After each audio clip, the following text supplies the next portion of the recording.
दोस्तों, आज की कथा है भगवती तुलसी की। इस कथा में तुलसी पूजा का महत्व भी बताया गया है, इसलिए कथा को ध्यान से सुनें। आइए अब शुरुआत करते हैं। श्रीमद् देवी भागवत पुराण में उनके अवतरण का दिव्य लीला कथा भी बनाई गई है। एक बार शिव ने अपने तेज को समुद्र में फेंक दिया था। उससे एक महातेजस्वी बालक ने जन्म लिया।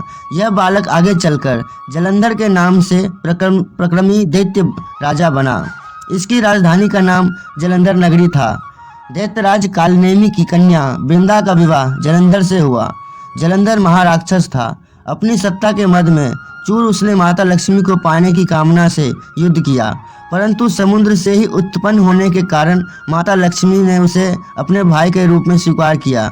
वहां से पराजित होकर वह देवी पार्वती को पाने की लालसा से कैलाश पर्वत पर गया। भगवान देवाधिदेव शिव के ही रूप धरकर माता पार्वती के समीप गया, परंतु मां ने अपने योग बल से उसे तुरंत पहचान लिया तथा वहां से अंत ध्यान हो गई। देवी पार्वती ने क्रुद्ध होकर सारा वृत्तांत भगवान विष्णु को सुनाया। जलंधर की पत्नी वृंदा अत्यंत पतिव्रता स्त्री थी। उसी के पतिव्रत धर्म की शक्ति से जलंधर ना तो मारा जाता था और ना ही पराजित होता था।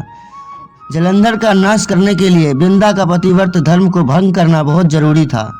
इसी कारण भगवान विष्णु ऋषि का भेष धारण कर वन जा पहुँचे, जहाँ वृंदा अकेली भ्रमण कर रही थी। भगवान के साथ दो मायावी राक्षस भी थे, जिन्हें देखकर वृंदा भयभीत हो गई। ऋषि ने वृंदा के सामने पल में दोनों को भस्म कर दिया। उनकी शक्ति देखकर वृंदा ने कैलाश पर्वत पर महादेव के साथ युद्ध कर रहे अपने पति जलंधर के बारे में पूछा। ऋषि ने अपने माया से दो बानर प्रकट किए। एक बानर के हाथ में जलंधर का सिर था और दूसरे के हाथ में धर। अपने पति की यह दशा देखकर वृंदा मूर्छित होकर गिर पड़ी। होश में आने पर ऋषि रूपी भगवान से विनती की वह उसके पति को जीवित करे। भगवान ने अपनी माया से पुनः जलंधर का सिर धर से जोड़ दिया, परंतु स्वयं भी उसी शरीर में प्रवेश कर गए। वृंदा को इस छल का जरा आभास न हुआ। जलंधर बने भगवान के साथ वृंदा पतिव्रता का व्यवहार करने लगी, जिससे उसका सतीत्व भंग हो गया। ऐसा होते ही वृंदा का पति जलंधर युद्ध में हार गया। इस सारी लीला का जब वृंदा को पता चला तो उसने क्रुद्ध होकर भगवान विष्णु को शीला होने का श्राप दे दिया तथा स्वयं सती हो गई। जहाँ वृंदा को भस्म हुई वहाँ तुलसी का पौधा होगा। भगवान विष्णु ने वृंदा से कहा, हे वृंदा, तुम अपने सतीत्व के कारण मुझे लक्ष्मी से भी अधिक प्रिय हो गई हो। अब तुम तुलसी के रूप में सदा मेरे साथ रहोगी। जो मनुष्य मेरे शालिग्राम के रूप के साथ तुलसी का विवाह करेगा, उसे इस लोक पर परलोक में विपुल यश प्राप्त होगा।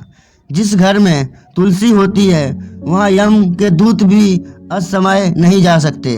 गंगा व नर्मदा के जल में स्नान तथा तुलसी का पूजन बराबर माना जाता है। चाहे मनुष्य कितना भी पापी क्यों ना हो, मृत्यु के समय जिसके प्राण मंजरी रहित तुलसी और गंगा जल मुख में रखकर निकल जाते हैं, वहाँ पापों से मुक्त होकर वैकुंठ धाम को प्राप्त होता है। जो मनुष्य तुलसी व आंवलों की छाया में अपने पितरों का श्राद्ध करता है, उसके पितर मोक्ष को प्राप्त हो जाते हैं। तो दोस्तों, आशा करता हूँ कि आज की कथा आपको अच्छी लगी होगी। कथा अच्छी लगी हो तो वीडियो को लाइक करें, चैनल को सब्सक्राइब करें।